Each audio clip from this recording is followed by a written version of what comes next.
Hello, everyone. Good morning, and welcome to our third episode of the Adfin Brew, where we are going to be once again speaking about launching credit control as a service. I'm Veronika. I'm the founder's associate here at Adfin. We are a payments platform designed to help accountants and their clients get paid faster. Paul, would you like to introduce yourself? Yeah, I'm Paul Barnes from Cloud Accounting Support Services based up in the Midlands, as you can probably tell by my accent. And we love the Adfin product, which we'll explore later. But we do an end-to-end solution, but primarily focused on the day-to-day bookkeeping together with the compliance that follows. Cool. Thank you, Paul. So just to give you all a bit of context about what we're going to be speaking about today is that obviously late payments are a big problem in the UK. So about 65% of invoices are paid late. We're trying to solve that here at Adfin. So we basically help accountants get paid faster, but we also have a lot of accountants referring Adfin to their clients to help them get paid faster. And recently, we kind of identified an opportunity where we were like, there's obviously a lot of clients who may not want to manage accounts receivables, excuse me, and credit control themselves. So this places accountants like Paul and some of the other people we've been speaking to in a really good position to basically help their clients out by managing Adfin on their behalf. So kind of running that credit control, as you may call it, function. So we spoke with Kerith last week and Nikki the week before. I think Paul's outlook on this is slightly different. So, Paul, when we were planning this webinar, you kind of said your outlook on this is Adfin is actually built in a way that you almost don't need credit control. So, how do you actually like see that, and what's your kind of definition of credit control? Yeah, so for us, credit control would be just collection of payments. Traditionally, it would be through a BACS or a faster payment process. Um, but we very much have built our own firm just around automating that payment collection to remove a lot of the administrative burden is what I would call it, that need to either have credit control in-house with a body sitting in a chair, and actually move it from managing everything to just managing by exception. So those payments that either fail from a direct debit perspective or haven't set the DD up. So for us, it's actually if I can remove the necessity for credit control in the real old school term, and actually credit control then for us is more about chasing late payments as opposed to reminding everybody that they need to pay, and all of those bits.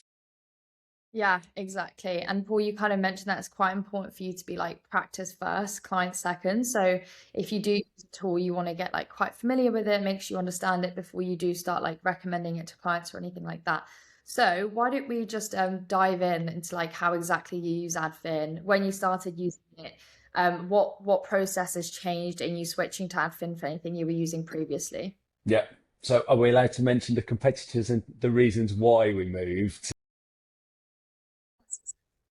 Yeah, I've only ever been built as a business in the cloud, so we didn't have that traditional outlook on anything. Everything that we've adopted has always been in that cloud sphere, that digital first adoption. But one of the things I learned early on with clients was where there is something fundamental in terms of business process, and not necessarily some of the let's call them external process driven apps, but those internal apps collecting payments, managing accounting platforms, we always want to make sure that we know exactly what it's going to do and how it's going to work. So pre making that transition to Adfin, which I'm sure we'll touch on in a bit more detail, we went down the recommended partners of Zero, so the Stripe and the Go Cardless. And for about 5.5, maybe 6 years, it worked well. Expensive, but well. And for us, it removed the need for that credit control person. And the number of firms that we'd spoken to as part of our own setup were all around. We have somebody that raises the invoices, send the statements, rings up, chases payment, and I wanted to avoid that. One, to be cost effective, because actually the minute you put another layer of administrative cost into your business, you become more expensive. And I felt I could use that same resource, but in a far more proactive, customer beneficial way, as opposed to just being a cost. So we adopted Go Cardless and Stripe again, as I say, because they were integrated with Zero, so it was a native connection. And my own sort of personal feeling is that they got lazy. Both of those tools got very lazy, very entrenched with Zero. They were the recommended partner, and therefore I'm going to use the phrase rested on their laurels. And then they started to increment cost. And the thing that really tipped me over the edge and wanting to look at alternatives were when I get charged to retry and collect a direct debit that's bounced on my behalf. So why would I have to pay, and should I pay when somebody has bounced a direct debit on me? And yeah, that really did set the whole uh, research into what else was actually out there. And it so quite happened that at the same time, our Adfin were suddenly making a few waves in and around that payment marketplace. And I had an initial conversation, probably I'm going to say 2.5 years, maybe, yeah, probably 2.5 years ago. But at that point, we were so entrenched with Go Cardless, and Adfin being the new kid on the block hadn't got a tool to migrate existing DDs over, which left me in a little bit of a quandary. What do I do? How do I do this? Because I wanted to make the shift, and primarily it wasn't necessarily about the charges piece at that point. It was all just about what Go Cardless were doing to us as a partner. Um, but in the end, it got to the point where I'm not having this anymore, and I bit the bullet, having had a conversation with yourself, Veronika, and Tom, and we basically said, well, why don't we do it as a revisit? That we're revisiting our payment tool and we're shifting payment partner, and we need you to reset up a direct debit, and we shifted just under 200 DDs in about, well, I'm going to say probably 90% of that was shifted within about 3 to 5 days, because we did that nice email about why we were shifting. And we are now 97% adfin in terms of the DD. We've got a couple of legacy ones that it was a bit of a traumatic process to try and get them up to pay DD in the first instance. We will migrate those over as when renewals come up. But yeah, proud to say that actually Adfin, just in terms of DD, changes the way we work, and has fundamentally improved the experience for the client as well. Yeah, I was just going to say you did it the hard way, didn't you? So just for a bit of We context, were an early adopter. We were an early adopter in we that respect. we've got a migration service now. So if you do have direct debit mandates with an existing provider like Go Cardless, we can actually just migrate those over to Adfin now without you or your clients having to like re-sign anything or do any work. But Paul made the move before we had that process. So what that looked like for Paul is he actually had to send out new direct debit mandates to all of his clients and get them re-signed. But actually, to Paul's surprise, to our surprise, people sign them very quickly because all you need is that piece of communication at the start, right? It was, and I think once people understood that it was genuine, so we kind of came up with a plan of sending out the pre-warning email to say we're moving payment partner. It was a great touch point for clients, some of them that only take subscriptions through us, some of us that we manage and have regular contact with. But it just allowed us that ability to make a fundamental shift, and it's a shift that we don't regret at all. Cool. We're glad to hear it. And in terms of credit control, so obviously most of your credit control is massively reduced because you do try and get everyone on that direct debit. So first question is there anything specific about admin direct debits that you think helps you? And second question is, do you have people not on direct debit? And for those that you don't, is there anything in admin you're using to help not have credit control, if that's the way to put it? So I think for us, the DD scheme is painless, and it's the way most people, I think, where they're paying for some form of subscription, and I think let's quantify that. We bill out on a fixed monthly fixed fee basis, but we do have quarterly and annual payments that are still collected by direct debit. But I like the fact it comes branded as us, albeit we have the old powered by Adfin at the bottom, which we've got no problem with. But everything that comes out is, for want of a better phrase, white labeled as us, and that's really important because that's where the questions come about, is it genuine, and actually, should I be signing this? And the fact that it all comes out either using our email at Adfin, or actually the ability to connect my 365 account and have it coming out as me is critically important, and again reinforces the relationship that both we've got with Adfin, but more importantly that we have with our client. It's seamless. Do we have clients that pay us by anything other than direct debit? Yeah, absolutely. But no one pays directly into our bank without it going through the Adfin payment portal. So everything we direct now is through Adfin, because it's that automatic reconciliation piece for us. Again, part of that credit control, reconciling banks just disappears. So we've got clients that pay us by cards, by bank to bank transfer, and we're actually have just done it where a couple of clients want to be billed up front but pay monthly. So we're actually now starting to explore one of the newer functions of Adfin, which is that split payment ability. And again, everything though for us is through Adfin because of the automated processes, both in terms of chasing, reminding, sending the invoices, sending the DD notifications, sending the payment success. So there's communication at every stage for the client. But actually, for me, there's no credit control in there at all. So it's all running in the background. It is. It That's is. what we've aimed to do with Adfin is kind of you set it up once, you set up your workflows, your agents and skills now, something new that we've launched, which basically almost automates the entire process, and then you let it run. You don't need to think about it. Um, Sorry, Veronika, I think what's really important is those workflows you can customize to suit you. So for us, we've never, to start with, we'd let Adfin send notifications at all parts of the process, but actually the payment receipt piece, and it's just a little bit of, I suppose, advice to other practices and businesses looking to use it. We've toggled off the payment receipt because the customer has already got the invoice, and what we were finding is we were ending up with double invoices inside their receipt capture tools. So it's, again, that customization really does help.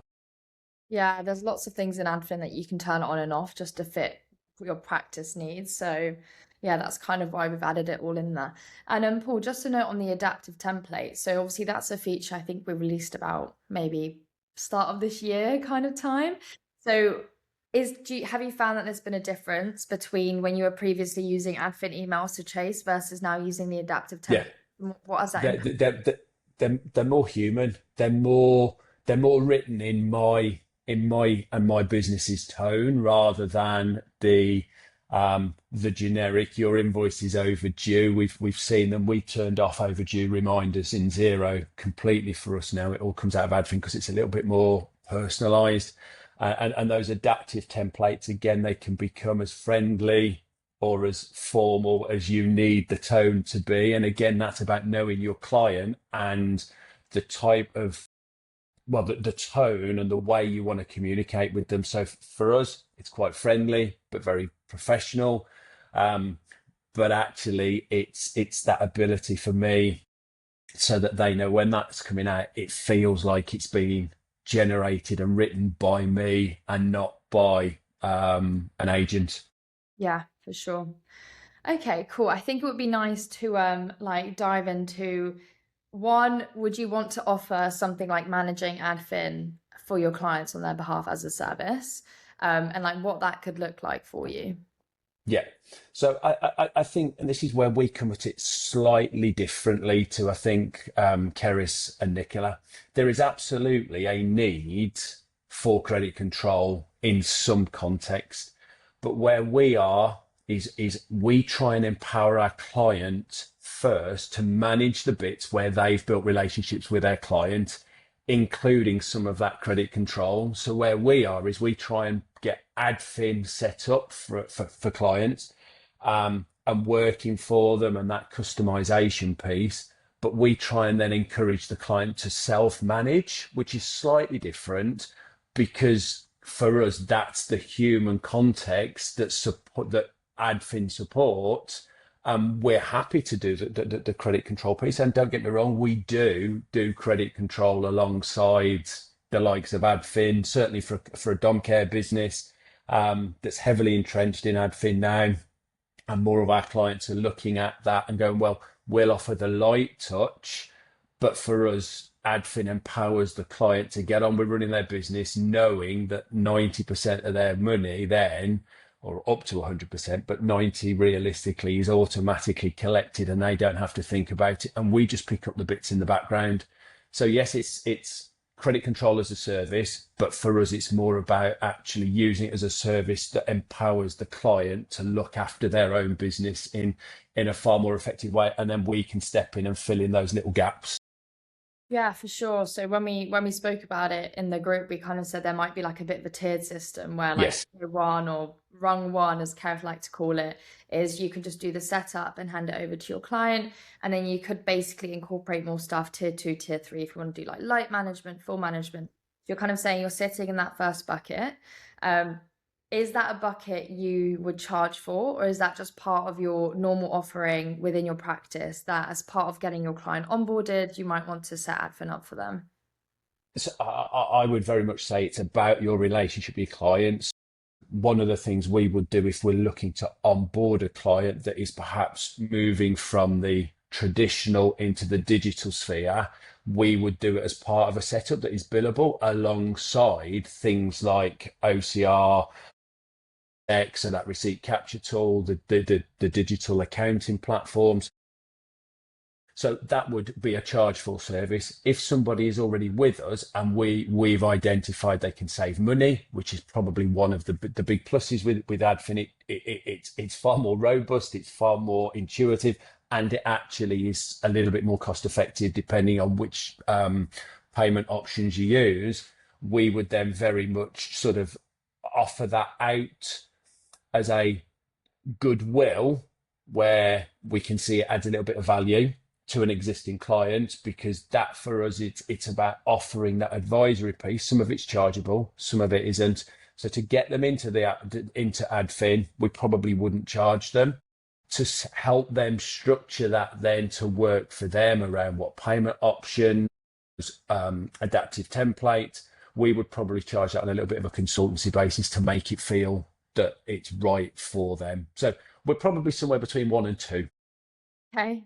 I think, yeah, I don't think anyone quite fits into the brackets we defined in the It's playbook. about the client. I think it's about the client and what they need. And if we've got a mechanic that's doing all the work and doesn't want to get involved, then yes, you're probably up in Keris's tier three. But actually, for most of us, I think it's a where can we add the value? Where does it really sit? And if it can sit with us for some light touch, brilliant. But actually, and primarily the early part for me should sit with a client, and then we help them get involved if actually for whatever reasons payment options methods are being ignored and it needs to become a little bit more, let's call it serious in terms of that approach to debt recovery. Yeah, got you. And you've already made like quite a few referrals to clients, and I'm not sure if you've set some of those up or not set some of those up, but what would you say, what kind of guidance would you give in like identifying the right clients to either just refer Adfin to or to set this up? Are those two different customer buckets for you, or are they all one, or how would you distinguish them? I have to confess, up until I sat in the round table around the playbook, I didn't realise I could actually set them up on behalf. I would always just send the referral to the director that had got to do the identification piece.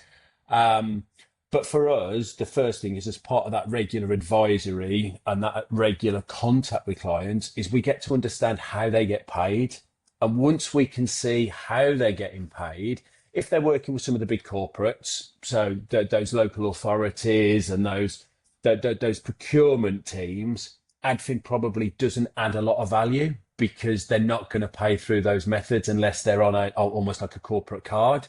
But certainly that business to business process where they're either constantly chasing, their debtor book is significant, their overdue payments, we would step in then and go, actually look at this tool. It will give you all of the payment methods you need, but in one platform, and it's easy then for the system to keep chasing for money via the DD. If the DD either isn't set up or has bounced, to then automatically switch to take payment by card. That those are immeasurable. So for us, it's looking at how customers currently get paid along with how long it takes them to get paid, because it's an easy win. If I can go to a client and go, you're on average getting paid in 45 days, even though your terms are 30. If I can bring you back to you get paid on day 30 or day 33, allowing for direct debit processing time, would you take it? 99% of businesses for us have gone, yeah, let's get it working, let's get it set up. Yeah. But it's got to be right for the client, and I think that for us is the big thing. For sure. I think when we were speaking about it previously, we kind of said the customers who have like serious pain in getting paid are probably the ones you actually can sell a managed service to. So those can come between your one and two, or maybe in your slide two. And then you might have customers who could benefit from like a better payment provider, like maybe they're using a more expensive one like your Cardus or Stripe, or they're just collecting via bank transfers or standing and can benefit from the automation. So maybe they're the ones you might just want to refer. And then maybe the ones who have like serious pain points getting paid, you might want to manage. Is that how you see it as well? Yeah, it is. It is exactly that. It's exactly that. It's providing that support, and I think to use an example, we have a dom care business that was traditionally would go cardless, and will pay for over the phone payments. The over the phone payments got pulled. Go cardless was not a viable option for on demand, so we've transitioned them across into Adfin, and they are now working with their franchise head office because Adfin is still cheaper than the preferential go cardless rates that have been quoted for the franchise model.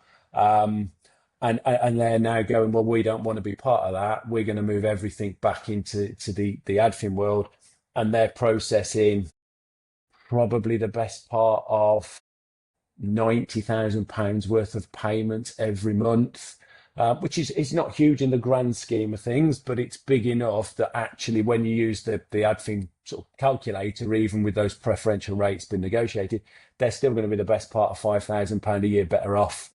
And that's 5 grand on the bottom line. And again, those are the bits of advisory that for us, it's not just looking at the debtor days and the methods they're currently using. It's about actually, can I make this more cost effective? Because I could then go, well, actually, we'll do that light touch credit control for those clients that aren't paying you efficiently and promptly, and it will cost you less than the savings or similar to the savings, but actually you're getting that money in your bank, which means funding challenges and cash flow suddenly change or 100%. improve.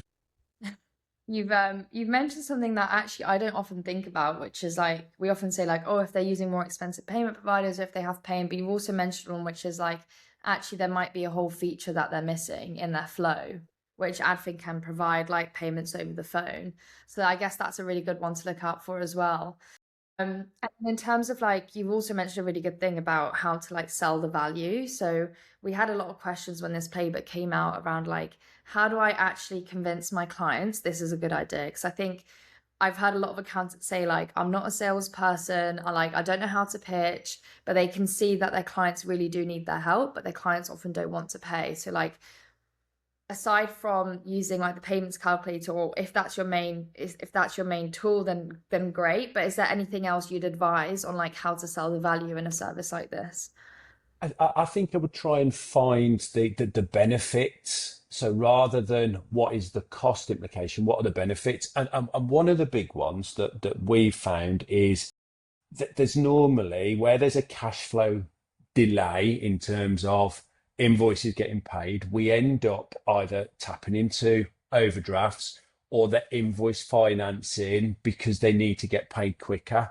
So for us, the biggest thing is if I can find you a tool that will get you paid quicker and smarter and cheaper, and let's be honest, cash is king at the minute. 99% of the conversations I have, people are like, yeah, let's explore it.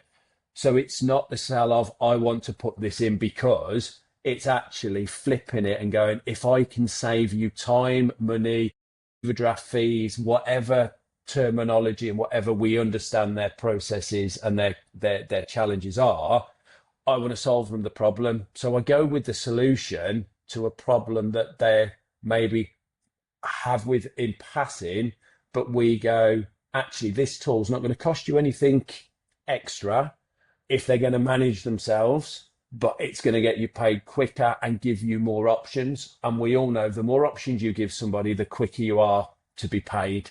And that for us, when you start saying that, people go, well, let's explore it. And that's the key. Yeah, you've made it seem like a no-brainer, Paul. I'm sold as well. Sign me up. Cool. And do you have any like how does this work within your team? Are you the person speaking to the clients and also doing this work? Are there other people managing it? And do you have any advice on like for those who do want to launch something like this? Is there something they need to consider within their team, or is it just like pick up Adfin and go? Without being blasé, I think it comes with conversations that for us, the team are having, but ultimately, it's me as part of that onboarding process. So, and just to quantify, we're not a huge team. So actually, I'm I suppose, the face of the business, and then I've got a lot of a team that will transact both in terms of the day to day and the advisory. So for me, that whole piece of let's pick Adfin up and go, we can choose. We can actually not offend those people that do pay us into the bank on time, but actually those that are a little bit late, we can actually kind of segment clients, and that's a bit of a buzzword with MTD and all of the other stuff that's going around. But let's segment the clients into those that pay us on time, don't give us any grief, we don't have to chase it, it falls. Let's not hit them with adfin. And let's be quite frank here, it's going to save the business some money not getting them to pay through a payment tool. But those then that are notoriously late, or actually we almost have to get the 7 day before court action letter out before they suddenly pay, let's work with those clients and get those customers paying the clients in a more efficient way first. So my team will have conversations with usually internally that says cash flow is a challenge. What can we do? They're all now geared around that. Actually, let me put you in touch with Paul, or do you want to book a meeting with Paul? He's got some clever tools that can help you get paid quicker. So they're not doing the sell, they're planting the seeds so that when I then have those conversations with the client, they're already kind of going, actually, how can I get paid quicker? Or Kirsty's mentioned that you can get me paid quicker. What does that look like? What's the cost? And when you go, well, there is no real cost implication unless you want us to step in and do that managed credit control. But most people invariably go, well, let's put the tool in. Let's see how that runs internally first. We're there as a support for them. And then actually, if they don't really then want to get involved in that slightly more complex credit control, we will then look to provide that as a fully managed service. Exactly. And I think it works for your setup because you're quite technical and you make sure you really understand the tools before you're selling them to your clients. So I think in your practice, that's like the perfect setup. And then like what we'd recommend for those people that may not be as technical or just let admin run in the background and are not quite sure how it works, we kind of just say, just leave it to us. So I guess Yes, I guess the flow without you would be get your team to plant the seed and then book a call with one of our account managers. it is absolutely. And I think that is important. We've only ever been digital, so we don't have any clients that aren't in the digital sphere or aren't on transition to digital to work with us. And maybe it's a bit arrogant, but we don't take the spreadsheets or the shoebox receipts. we'll take them at the very start of a journey, but we won't do that month after month, quarter after quarter, year after year. So for us, we're probably slightly more in that digital sphere, which makes our processes a bit easier. For those that are, if you like, taking clients on an MTD journey, let's say, or on a digital transformation process, actually the managed service or reaching out to Adfin, and I've still reached out to Adfin. I had a conversation with them yesterday via the AI agent that I was having a nice conversation with, just about actually how can I migrate those mandates that are still legacy with Seamless. So reach out to Adfin is key. They're humans, whilst there are some AI agents in the background. It is a human conversation that you have. But don't be afraid of it, because it's only ever going to add value into both the proposition for the accountant slash bookkeeper, and in turn add even more value to the client getting paid. Cool. I just noticed that we've ran over time, and I was going to ask you for a summary wrap up, but I think you've just done it anyway.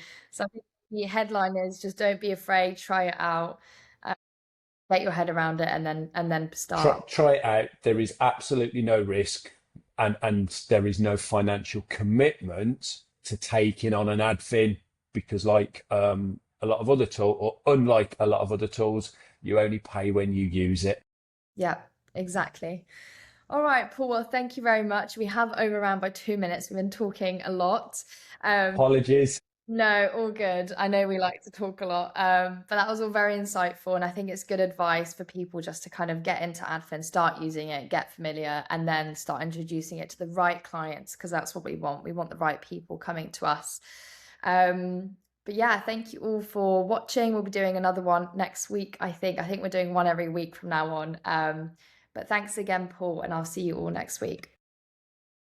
Bye. Pleasure. Bye.